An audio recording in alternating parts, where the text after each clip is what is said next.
सबसे पहले यहाँ पे ले रहा हूँ 2N3055 वाले ट्रांजिस्टर, मेटल ट्रांजिस्टर बोलते हैं इनको।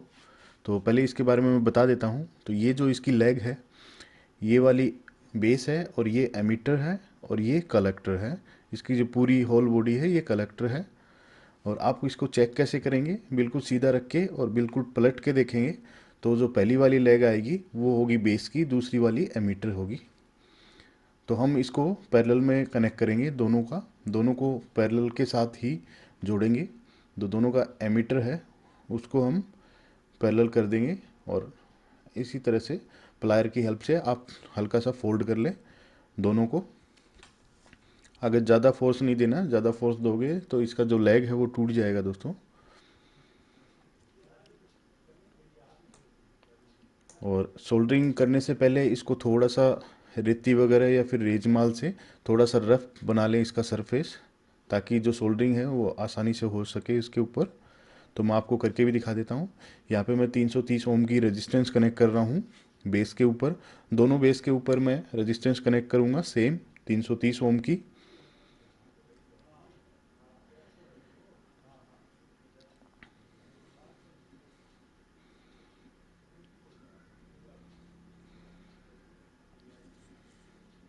तो इसी तरह से आपको इसको सरफेस है उसको ऐसे ही रफ बनाना है।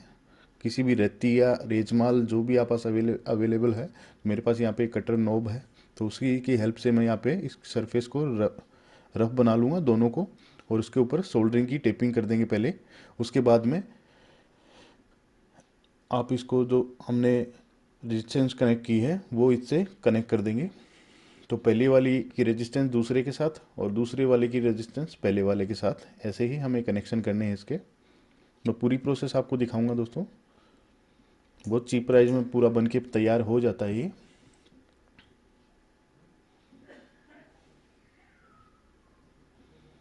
देखिए, पहले वाले की जो रेजिस्टेंस है 330 ओम क्वार्टर वाट में, उसका उसका कनेक्शन मैंने दूसरे से कर दिया और दूसरे का कनेक्शन मैं पहले से करूँगा। तो इसी तरह से हमारे जो सर्किट है वो कंप्लीट हो जाएगा। ये देखिए, इसी तरह से आपको करना है, बहुत इजी है, आप आसानी से घर पे कर सकते हो। यहाँ पे मैं 12012 का ट्रांसफॉर्मर ले रहा हूँ 1.5 एम्पेयर का। आप 1 एम्पेयर, 2 एम्पेयर, 3 एम्पेयर कोई सा भी ले सकते हैं। तो ये इसका जो ब्लू वायर है,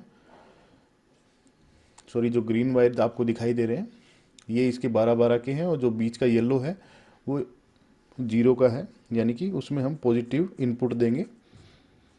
तो जो हमारे 12-12 के दोनों वायर हैं, तो हम उसको रेजिस्टेंस के ऊपर कनेक्ट करेंगे जो हमने कनेक्शन किए थे उसके कलेक्टर के ऊपर। तो उसी के ऊपर इसके कनेक्शन कर देंगे। ये देखिए, दोनों वायर मैंने यहाँ पे कनेक्ट कर दिए हैं। अब मैं एक बॉक्स बना के आपको दिखाता हूँ। ये देखिए, मैंने एक पहले से ही कटिंग वगैरह करके बॉक्स बना लिया है। जो भी कटिंग वगैरह सारी वो मैंने प्रोसेस कंप्लीट कर ली है। तो मैंने यहाँ पे 5 पिन सॉकेट और होल्डर के लिए भी जगह बना ली है। तो ये मैं एक होल्डर लगाऊंगा इसके ऊपर और एक 5 पिन सॉकेट।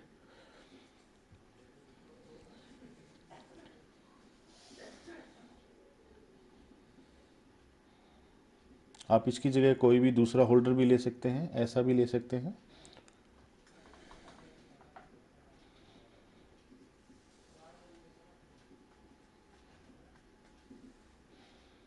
ये देखिए, होल्डर है वो मैंने कनेक्ट कर दिया है। अब इसमें हम 200 जो 220 वोल्ट का 5 पिन सॉकेट है वो इसके ऊपर कनेक्ट कर देते हैं। इसमें लॉक है तो वो ऑटोमेटिक लॉक हो जाता है, तो आपको इसमें स्क्रू वगैरह नट बोल्ट की ज़रूरत नहीं पड़ती।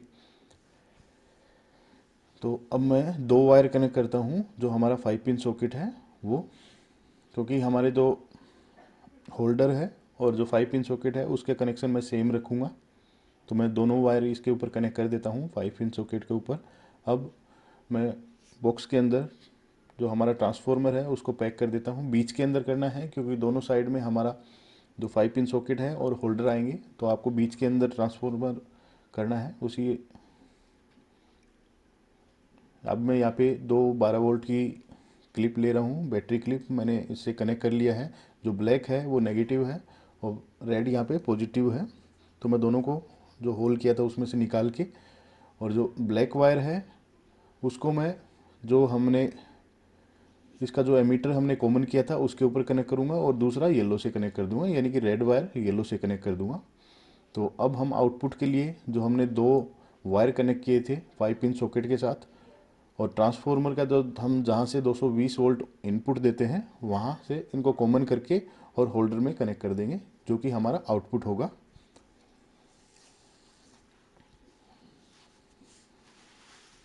ये देखिए दोनों वायर मैंने यहाँ पे कर लिए हैं। अब मैं इनको होल्डर के अंदर फिक्स कर दूंगा। मैंने यहाँ पे थोड़ा सा वीडियो फास्ट फॉरवर्ड कर दिया था दोस्तों। तो ये हमारा आउटपुट होगा, दोनों में आउटपुट सेम रहेगा। और मैंने यहाँ पे स्विच जानबूझ के नहीं लगाया दोस्तों, क्योंकि जब भी हमारी बैटरी का हम या इसी इन्वर्टर का हम यूज़ करेंगे तो बैटरी की क्लिप हम डायरेक्ट लगा सकते हैं और हटा भी सकते हैं। तो इसलिए मैंने इसके ऊपर स्विच का यूज़ नहीं किया है। तो आप अगर आपको चाहिए तो आप बैटरी से कनेक्ट कीजिए, अदरवाइज इसको हटा दीजिए। तो मैं इस बॉक्स को अभी पैक कर देता हूँ। पैक करने के बाद मैं आपको मार्किंग वगैरह करके और इसका जो फाइनल टेस्टिंग है वो मैं आपको चेक करवा दूंगा। तो ये देखिए हमारा जो इन्वर्टर है, मिनी इन्वर्टर, वो बनके तैयार है दोस्तों।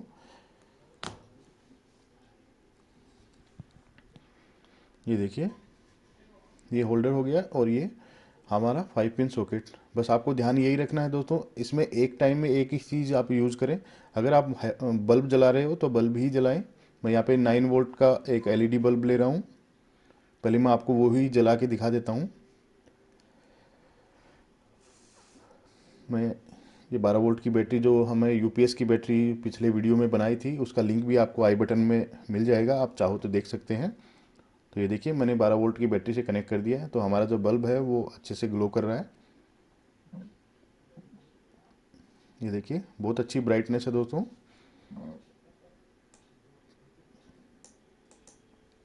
ये देखिए बहुत अच्छे से काम कर रहा है और बहुत ही अच्छी ब्राइटनेस है। बस आपको ध्यान यही रखना है दोस्तों कि अब दोनों चीज़ आप एक साथ ना चलाएं, एक ही चीज़ एक टाइम में काम में लें। अगर आप बल्ब जला रहे हो तो चार्ज ना करें, अगर चार्ज कर रहे हो तो बल्ब ना जलाएं। अभी मैं आपको मोबाइल कनेक्ट करके दिखा देता हूँ इसके साथ। ये देखिए जैसे ही आप कनेक्ट करेंगे, पहले मैं बैटरी को कनेक्ट कर देता हूँ। जैसे ही हम बैटरी को कनेक्ट करें, कनेक्ट करते ही नोटिफिकेशन आ जाएगी आपके पास कि आपकी चार्जिंग स्टार्ट हो गई है। अब मैं आपको थोड़ा नज़दीक से दिखा देता हूँ। ये देखिए मैंने कनेक्ट कर दिया। एक बार फिर से मैं हटा के फिर दोबारा लगा के दिखा देता हूँ आपको। ये देखिए उसके ऊपर 29% शो हो रहा है। तो आप इसमें फ़ोन भी चार्ज कर सकते हैं। और मैं एक बार फिर से आपको बल्ब लगा के दिखा देता हूँ। बस आपको ध्यान यही रखना है दोस्तों, दोनों में से एक चीज़ एक टाइम में ही काम में लेनी है, दोनों एक साथ काम में ना लें।